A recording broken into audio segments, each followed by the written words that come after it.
Those extra tariffs take effect today, and there's still little clarity on how they'll work. Yeah, let's try and crunch the numbers and see what it all means. So let's first take a look at export powerhouse China, which is looking at a magic number of 54%.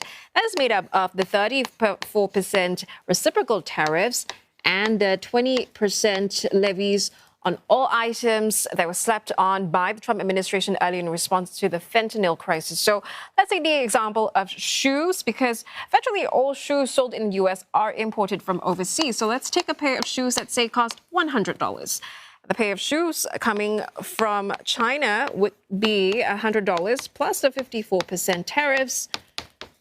$154 is what consumers would pay. Right. So that's China. There's also Vietnam as well, which supplied, if you like, nearly a third of all shoe imports to the U.S. in 2023. And we also know that major brands, household names like Adidas and Nike, use Vietnam as a major source of their products as well. Yeah, there are companies like Steve Madden, for example, that have said they will move production from China to Vietnam after Mr. Trump announced a heavy tariff on China. Yeah, but it doesn't mean that shoes from Vietnam would cost less, because Vietnam is looking at a reciprocal tariff rate of 46%. So take that same pair of shoes that cost $100, you add the 46% tariffs, consumers are looking at a cost of $146 for that very same pair of shoes. But the shoes apparently also have a base rate, which applies to all members of the World Trade Organization. I think you're referring to the most favored nation, or MFN rate.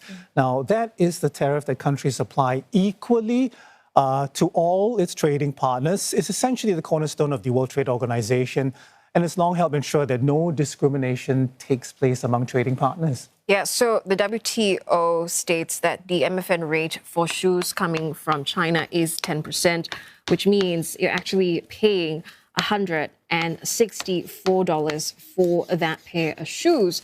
And the rate for Vietnam is actually 13%. And so the cost for the same pair of shoes would be $159. Okay, so the question now is, who pays for that extra cost?